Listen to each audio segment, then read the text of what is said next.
give, it's just a freeing feeling, and it just feels like it's something you're created to do, you're meant to do. Hello, my name is Heather Clemens. I am the marketing consultant for the United Way of the Mark Twain area. The United Way Evening of Philanthropy is May 9th. It began in 2019 with the goal to honor community members who invest their time and talents in making our community better. The Evening of Philanthropy shares the stories of generous people who we hope inspire others. This podcast will feature interviews with the honorees who will be highlighted at this year's event. Today we have Justin Gibson with us, our philanthropic individual for 2025. Justin works as a financial advisor at Benson Financial. He is active on many boards, which we're going to get into more detail about with our first question. Previously, Justin did serve on the United Way board and the Hannibal Free Clinic board. Justin has been a mentor through Hannibal Alliance for Youth Success, or HAYS.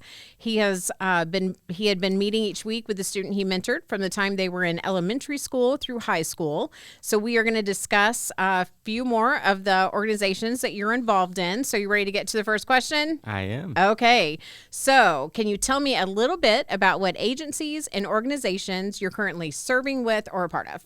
Yeah, absolutely. So I serve on a few boards, part of some service clubs and different organizations in the area. Hannibal Chamber of Commerce Board, I think that one's pretty self-explanatory. The Mark Twain Home Foundation, which is the Mark Twain Museum and all of the Boyhood Home and different Mark Twain affiliated places here in Hannibal. Gideon's International Ministry, which many of you have sure seen the Bibles in hotel rooms and hospitals and nursing homes, and so that organization is responsible for distributing Bibles around the world. I am in a service club, the Early Bird Kiwanis, and so they are a couple different clubs here. There's the morning club and then an evening club. I'm in the morning club, and just really influential in helping youth in the area.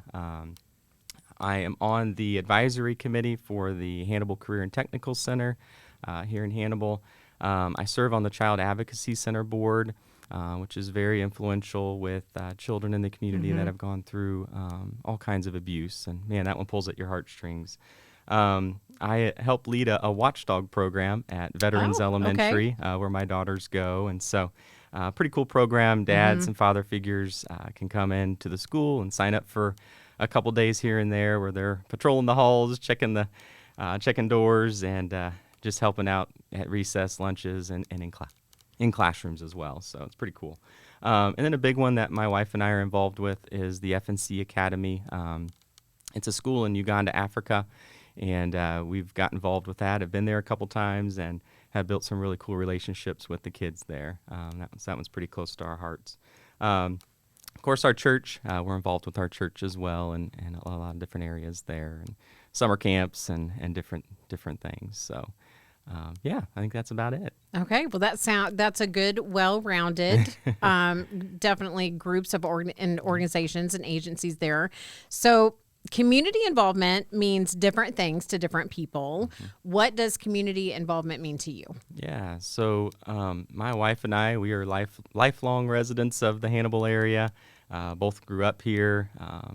We met each other here. We decided to raise our family here. And so we want to invest in this community, the people of this community that have been so good to us and have blessed our family. And so our faith is really important to us. And so, we serve a relational God who desires to be in relationship with us. And I think out of that, we are compelled to build relationships with others. And so, to us, community involvement is relationships and just sharing the love of God and what He's done for us and the hope that we have in His Son Jesus. So, and relationships are definitely very, very important. Building those and sustaining those. So, people can choose to do anything with their time and talents. People may choose very different ways to give back to their communities. So, what is your why as to the causes that you support? Yeah, no, great question. This community has been so good to me and my family and the business that I'm a part of. And so it's just a great honor and privilege to be able to give back and just to share in some of the blessings that God has given us. I don't want to mean to be redundant, but I mentioned our faith, and so it really is the reason for everything that we do. And we want everyone, not just in our community, but all over the world, to know just the tremendous value and worth that they have. And, it doesn't matter what circumstances they're in or their background or where they've come from, but to know that they have tremendous worth and value. And, we want to be stewards of that and be able to share that with others in our community and the surrounding areas. So at United Way, it's our mission to increase the capacity of people to care for one another, to create a more caring community. So if everyone stepped up and provided support and truly cared about others in our community, what do you think that community could look like? Yeah, no, it's a great vision to have, I think. And I don't know, my mind immediately goes to the verse in Acts where, Paul's quoting Jesus, and he says it is more blessed to give than to receive. And I feel that verse rings so true.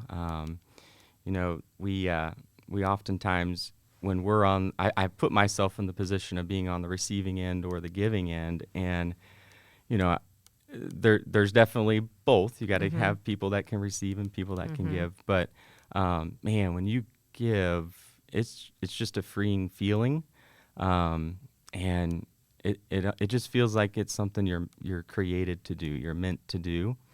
And I feel like the question was, if everyone did that, then that means everyone gets to feel that freeing feeling and feel that that's what you're meant to do, that feeling of helping others and feeling loved and feeling that compassion. And so I think if everyone did that, man, what an awesome community and world that would be. What a wonderful world, right? Yeah, absolutely. Yeah, definitely. Absolutely. So who inspires you?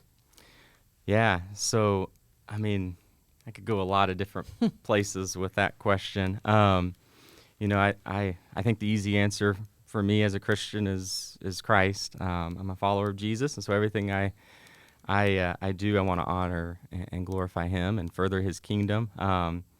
But I also have, awesome parents that instilled in me great values and just really modeled what it means to truly be a good person in this community and a person to help further God's kingdom.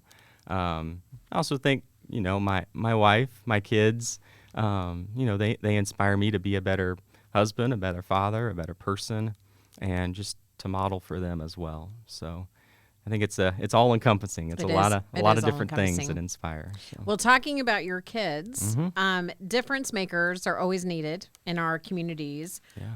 What do you hope the next generation will learn about being community minded? Yeah. So, more than ever, we have so much information and technology at our fingertips, and it's probably only tipping the surface for our kids and grandkids and generations to come. And so, I don't know.